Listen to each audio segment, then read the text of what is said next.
Hey everybody, we got a great show lined up this week. But before we get to it, I just want to congratulate the winner of the Tide We Waiter giveaway. Congratulations to Brian Osterberg of Coleman, Wisconsin. Put him to good use, Brian. Now, back to all this editing and crap and work and stuff, Hey everybody, it's a little bit windy outside, so you're going to have to put up with me in the truck. Today we're going to visit with James Squire and see how his early season has been going. And James is going to talk a little bit about the fine line of aggression, how much to push it, how much not to. And he's going to talk a little bit about wind. And I would like to focus a little bit on wind currents. James is hunting hill country, and in hill country it's especially critical that you understand wind currents. A lot of times people get lucky on killing deer, but it's hard to get lucky in hill country. The only way to really get consistent is to start to understand those thermals and winds. You see, you have more than one wind in hill country. You have a thermal rise when the sun's up. Before the sun comes up and when the sun comes down, you got a thermal drop. So two opposite winds that are going to hit right about the times when people hunt, and then throw in the actual wind direction. And it's pretty hard to get the proper winds for a deer. And then if you also, on top of that, take the shape of the hills, the openings in the trees, and create wind currents and swirls and everything else, it gets really hard to hunt big bucks in hill country unless you start to understand that wind well. And if you want to understand killing big bucks in hill country, the most important thing you need to know is how winds work and thermals work. I do much better in hill country by setting up based on what the thermals are going to do. Thermals are the most predictable thing. But you also have to look at openings and stuff. You get down low in tight valleys and you're going to get swirling no matter what you do. And deer are going to smell you. So it's important to get up on them side hills, even though all the signs down on that bottom where you want to go. A lot of times people are just glued to those bottoms, especially the amateurs, because in that low land, it really holds sign. So the wetty, muddier land that's down in the bottom, where everything drains to, will actually hold scrapes longer. The tracks will show more than the rocky hillsides. So the side will look the side hills might look more minimal to sign and actually be hotter than down in the bottom where you see all that sign. The wind's going to actually, if you have low points, the lowest point, that wind will follow that low draw down. It's almost like pouring water on that hill. So if you got dropping thermals, that thermal wind is going to follow that hill down in the evening. So I try to set up in early season for those evening hunts, knowing those deer are going to come in when it gets calm, right after sunset. So I'm more worried about what the thermals are going to be doing than what they're doing when I'm setting up. With that said, let's take a look at James' early season and see how he's been doing. In this episode, I thought I would bring some updates from some of my early season hunting here in western Wisconsin. I'm prominently focused on small, unmanaged farms that I have access to hunt. This year, one specific farm happens to have some good mature deer showing up on trail cameras. I'd like to really focus in this episode on how I hunt these small parcels without kind of overpressuring.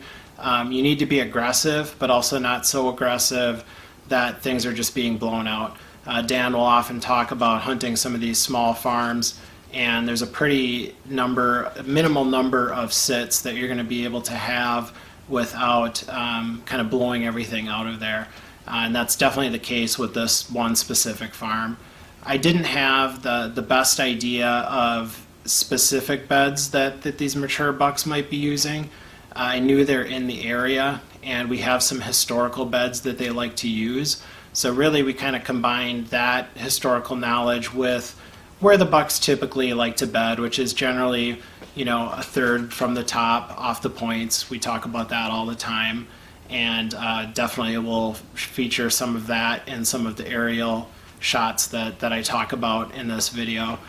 But I think the other thing that I really want to focus on is the wind. In hill country, that's obviously a big component of getting in clean, having a hunt that either works or doesn't. But I think one of the big sort of traps is maybe waiting for the perfect wind or setting up in a tree that gives you an advantage over the deer, so much so to the point that you're really out of the game.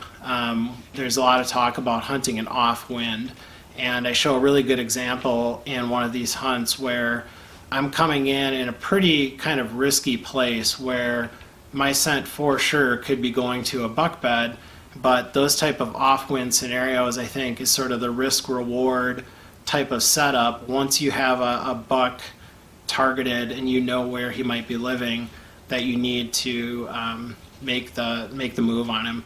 So I hope these hunts are fun to watch. Had some fun encounters early season here, and I'm looking forward to the rut.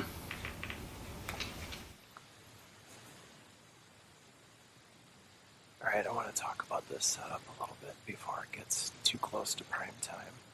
I just got everything settled in, cooling off a little bit. My setup was pretty good, but I did clank my stand once with my camera arm. First setup of the year is always clumsy. I thought I got in clean, and at the last, just as I got my stand up, I made a little metal clank with my camera arm. I didn't hear anything bust out, but that doesn't mean that they didn't hear me. But anyway, I hope I didn't blow that. And then the other thing is I'm recovering from a cold. You can probably hear that a little bit. It's been kind of kicking my butt the last couple days, so I hope I got that licked. I got a couple branches I need to trim out here, so I think I'm going to do that and settle in for the hunt.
much out of shooting light here.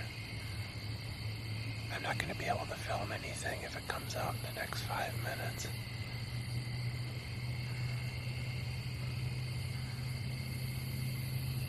Pretty good night though, all around. It was a good first set, good opening day.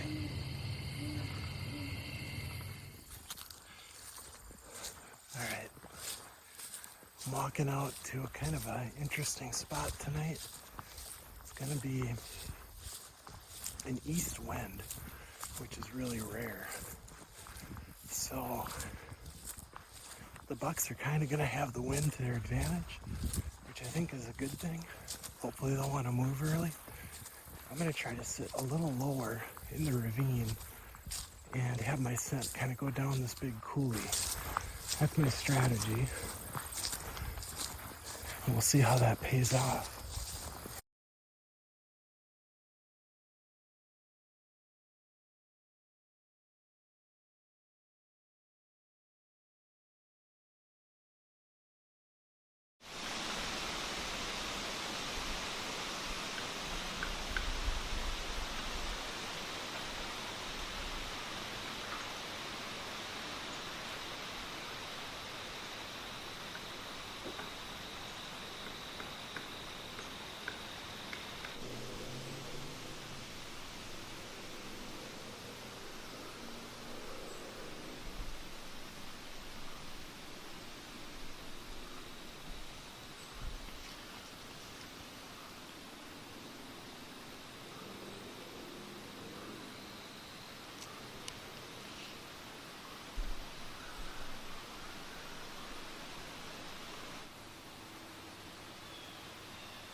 guy got my wind.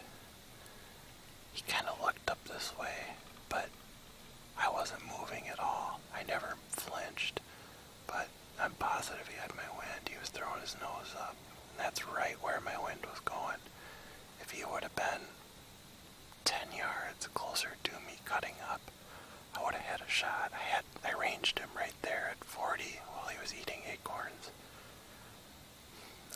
I didn't need to take a 40-yard shot. He was going to come right by me, probably 10 to 15. Everything was right. Just not quite in the right tree. I'm losing light quick now. There's a couple deer out in the beans here. I can just see tails flicking. I don't think anything big though. Probably got about 10 more minutes here.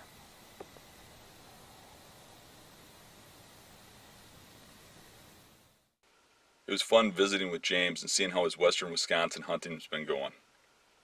And seeing how he's going about it. Seems like he's getting onto some nice deer. I think he's going to make something happen soon. Thanks for watching. See you next time.